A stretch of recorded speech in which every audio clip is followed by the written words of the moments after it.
Welcome to Defiant Nation Radio, where we defy the narrative that our culture is feeding us. We defy the idea that the scriptures cannot be trusted, and we defy the idea that the God of the Bible does not exist. We defy the idea that we have evolved from monkeys. At Defiant Nation Radio, we uphold the solas of the Reformation. We uphold the scriptures. We believe that salvation is by grace alone, through faith alone, in Christ alone. Defiant Nation Radio is the podcast ministry of EternityAtStake.com. Good afternoon, everybody. Welcome to Defiant Nation Podcast, where we seek to regularly uphold the truth of the Scriptures, teaching them in their correct context. And I want to read just a couple passages to you. And today's going to be kind of a hodgepodge. I don't have a lot of time, and it's been a little bit hurried, so I apologize for that. But 1 Peter 5:8 says, "Be sober-minded, be watchful, because your adversary, the devil, prowls around like a roaring lion, seeking someone to devour." And in 2 Timothy 4:3-4, Paul writes that people will not endure sound teaching, but will have itching ears, that they will accumulate for themselves teachers to suit their passions, and will turn away from listening to the truth and wander off into myths. And you say, Rex, why do you read those passages? Well, an article was just put out in the last day or two here in the area regarding Fortville, Indiana. And it's on WTHR 13's website. And the title of it is, "Fortville Students, Teachers Find Their Focus with Weekly Yoga at School." Now, there are a lot of people that participate in yoga. There are many Christians that participate in yoga because they think, hey, this is a way to exercise. But if you do not understand what the issues with yoga are, you need to go to my website, EternityAtStake.com, and there on the blog, you will find an article called, Is Yoga a Workout or Disguised Occultism in the Church? They're on my website, Is Yoga a Workout or Disguised Occultism in the Church? Let me read to you what is going on in Fortville schools, okay? The article starts out, breathe in and out, in and out. Relax before the school bell rings. After backpacks, buses, and the morning rush to get to school, students and teachers at Fortville Elementary School spend part of their day relaxing with yoga. For the past school year, they lay down their mats, strike a pose, and take time out just to chill. Teachers say the once weekly 40-minute session brings a calm and focus to their day. They see the benefits in their students even more. Yoga strengthens their minds, helps calm emotional reactions, and gives students a different type of physical exercise. In fact, the principal, Stacy Muffler, said she has seen a reduction in the number of office referrals since the program started. This is our opportunity to teach kids to feel their emotions. Okay, so let's start at the beginning. Yoga is Hinduism. It is pushed by Hindus, and there's different forms of it, but yoga is Hinduism. It is, I would put it on level with Hindu evangelism. I mean, this is a way to indoctrinate people, to bring them into the bonds of Hinduism. And when we talk about the bonds of Hinduism, obviously we are talking about what the Bible would declare it would be a false religion, a pagan religion. And we can love the people, but we've got to preach Jesus Christ and Him crucified to them, because they are looking inside of themselves. They believe that they are in contact, that each of us carries God inside of him or her. In my article, some of the questions people come up with, they're struggling to understand, why do you say yoga is wrong, Rex? Why do you say that it's occultic? Well, I like to go back to Deuteronomy 12 and read a couple verses. Deuteronomy 12:29-31.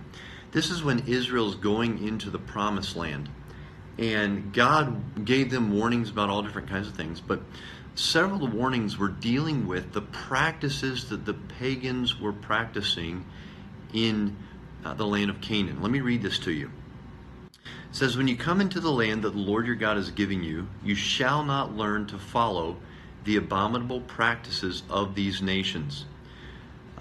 There shall not be found among you anyone who burns his son or his daughter as an offering, anyone who practices divination, or tells fortunes, or interprets omens, or a sorcerer, or a charmer, or a medium, or a necromancer, or one who inquires of the dead.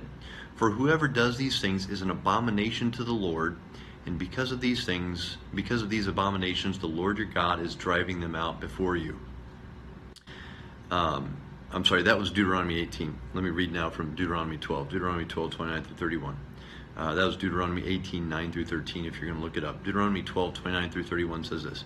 When the Lord your God cuts off from before you the nations which you go to dispossess, and you displace them and dwell in their land, take heed to yourself that you are not ensnared to follow them, after they are destroyed from before you, and that you do not inquire of their gods, saying, how did these nations serve their gods?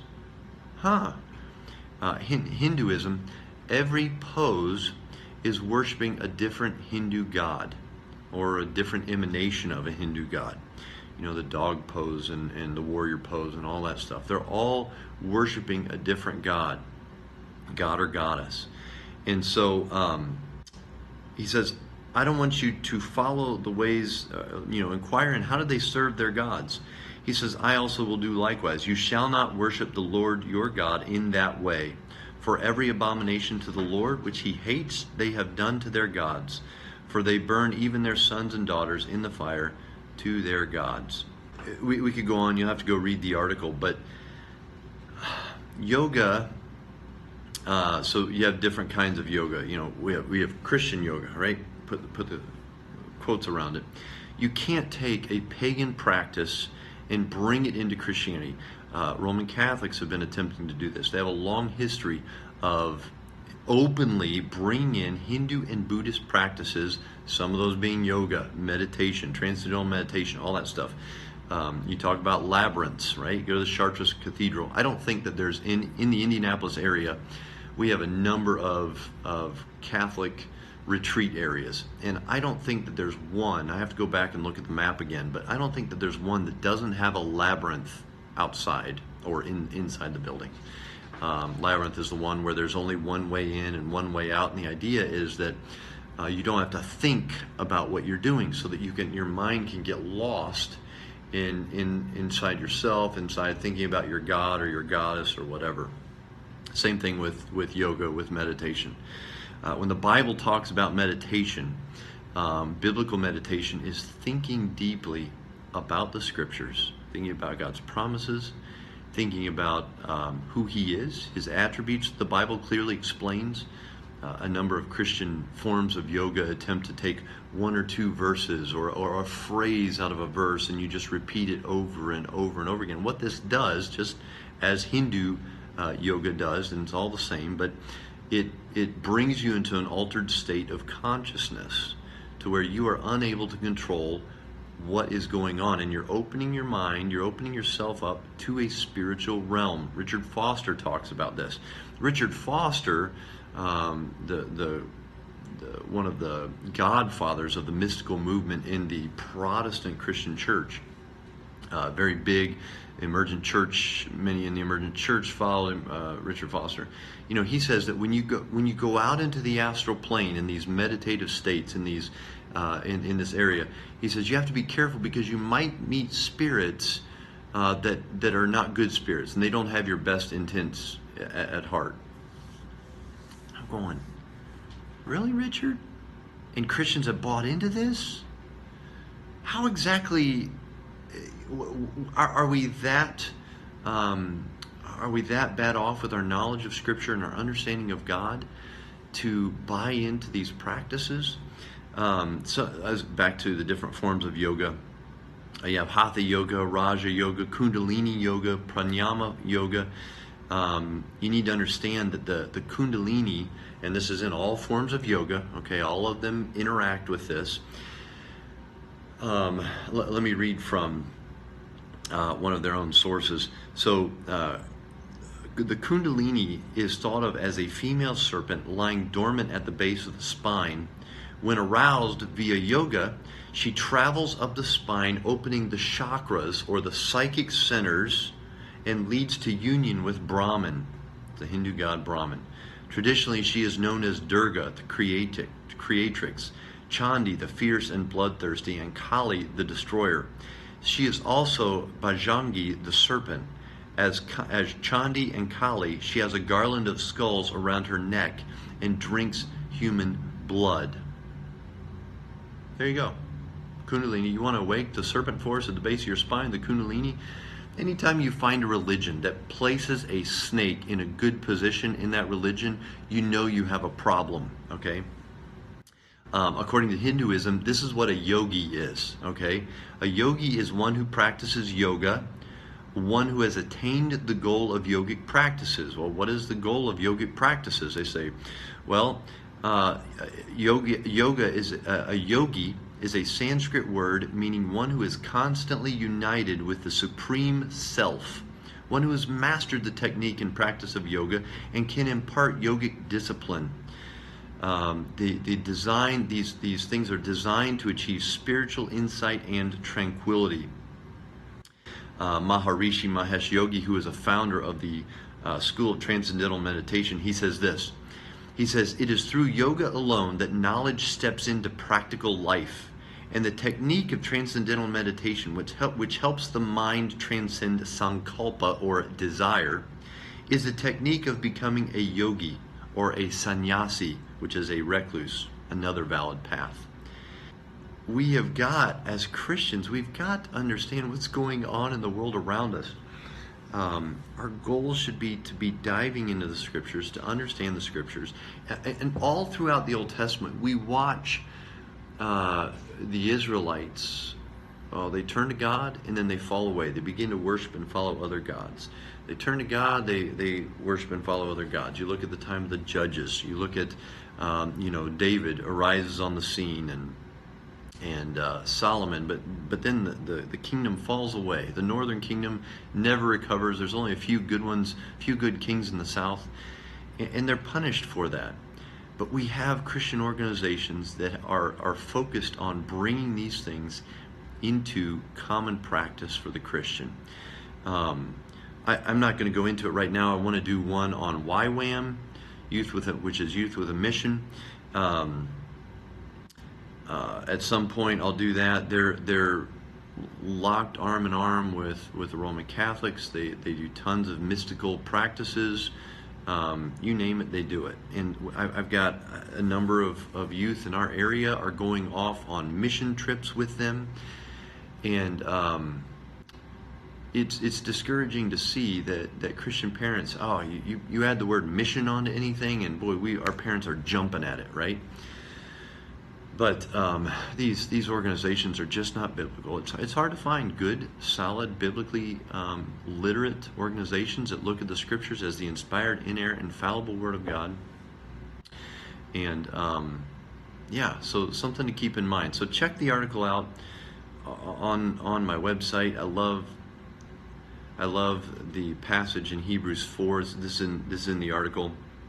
We're talking about, the Hindus are trying to connect with the Supreme Self. You're talking about getting to nirvana, blah, blah, blah.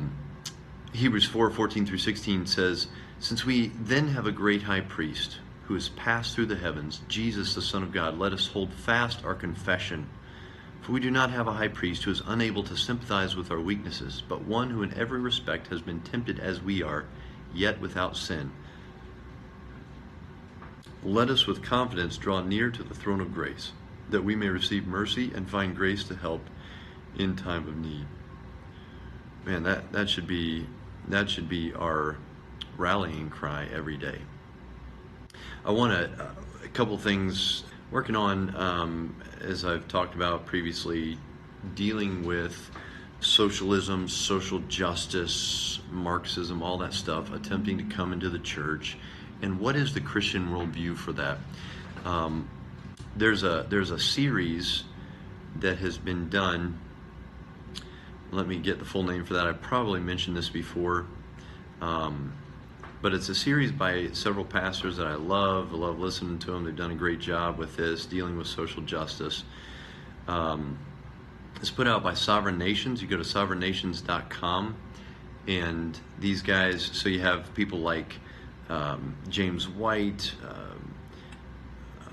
Tom Buck, Tom Askell, Vodi Bakum, and these guys have put together this series on social justice, what it is, what the problems are, dealing with intersectionality, dealing with critical race theory, dealing with the LGBT issues. So it's a great series. You can go to their website, sovereignnations.com. But I want to read an excerpt from J.C. Ryle's. This is something that Tom Askell mentions in his presentation called White Privilege, the New Original Sin. So he's talking about what white privilege is. And he reads from J. Ryle's book in his book Holiness. It says this: the man who is content to sit ignorantly by his own fireside, wrapped up in his own private affairs, and has no public eye for what is going on in the church and the world, is a miserable patriot and a poor style of Christian.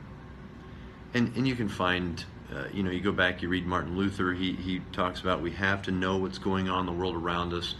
Francis Schaeffer, one of the best, I think, at being aware of the philosophies of man that were being taught, and then teaching what and helping people to understand what the Bible teaches on these things, on hope and meaning and purpose in life. I say that in light of we're almost into the next political cycle, and a lot of people, you say politics and they just automatically tune out. An interesting article came up on Pete Buttigieg. If you know anything about Pete Buttigieg, he is the mayor in South Bend, and he is a presidential candidate for the 2020 race. And the Washington Examiner is telling us, they put this article back out at the beginning of the month on the 2nd of April. But they wrote an article called Pete Buttigieg's father was a Marxist professor who lauded the Communist Manifesto.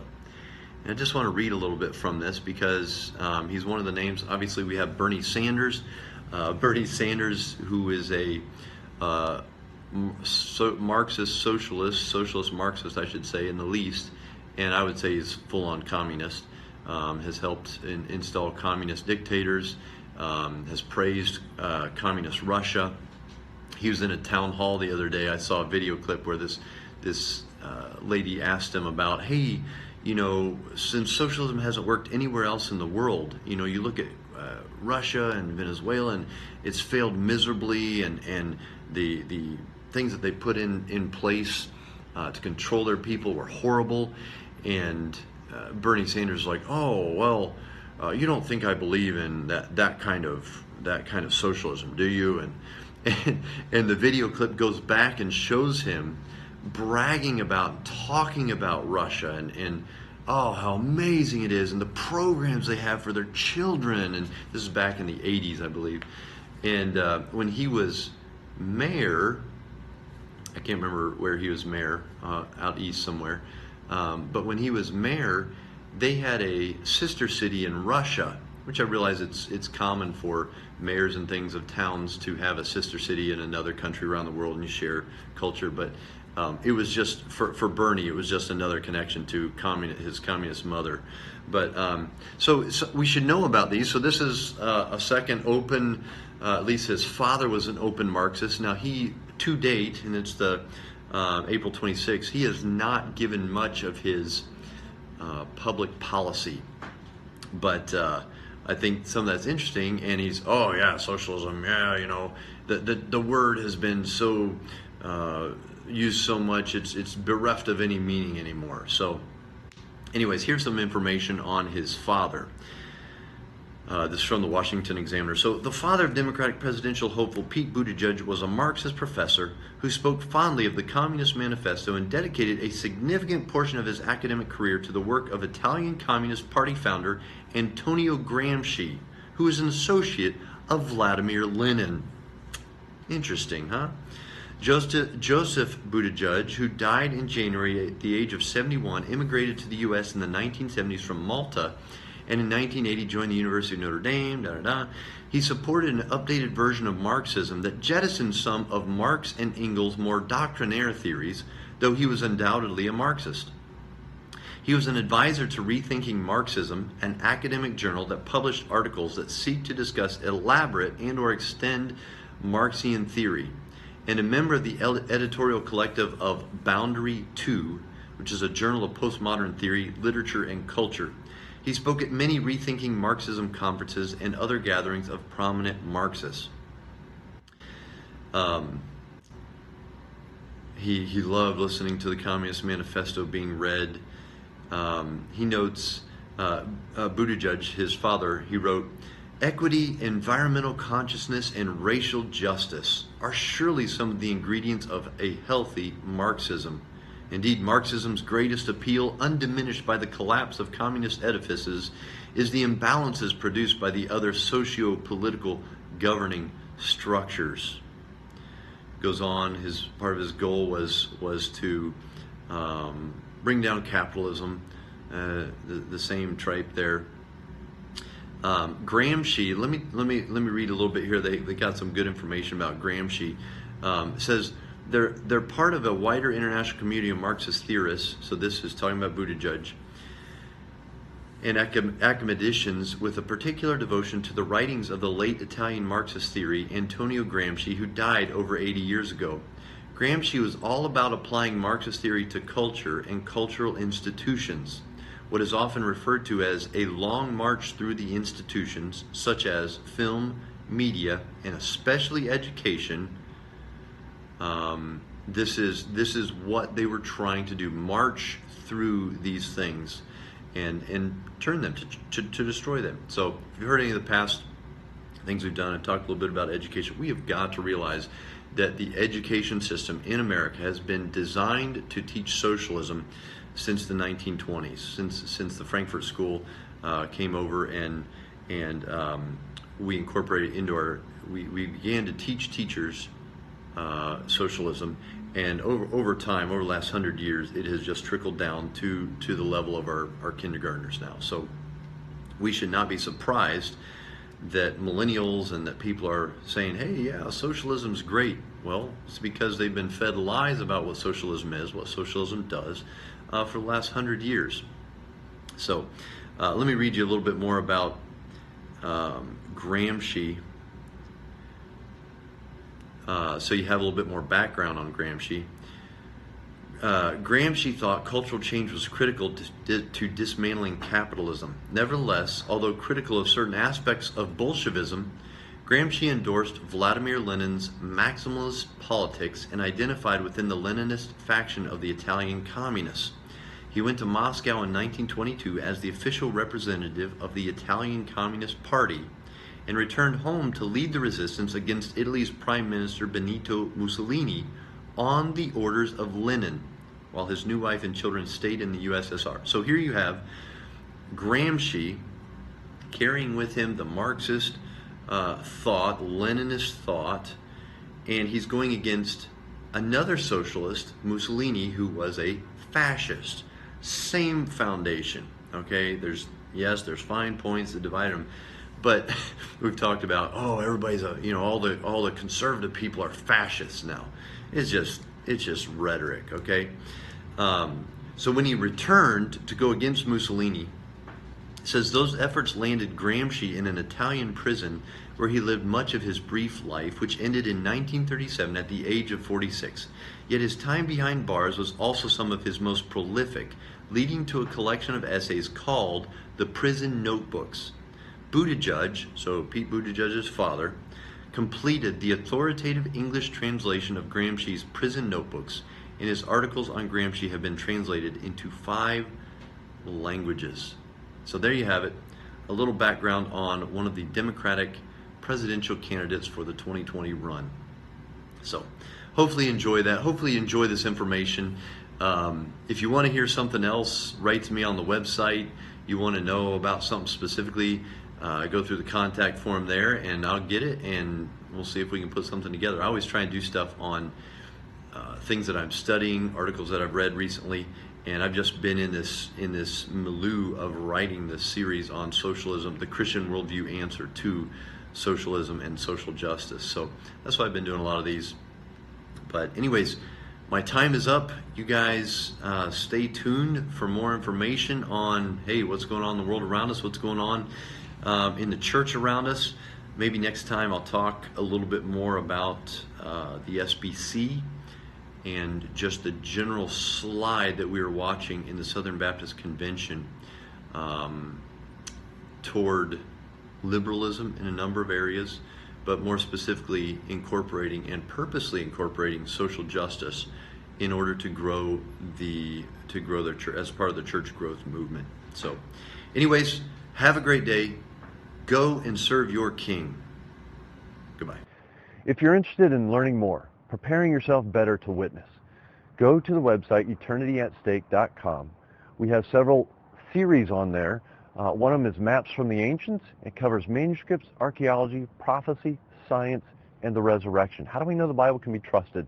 It's great for homeschool study, great for a Sunday school class, great for an adult or teen class as well. We also have the Light Project, where I look at 8 cults and world religions, examining them. What do they do with God, with Christ, with the Bible, with salvation, heaven, hell, and things like that? Check it out today. Thanks for listening.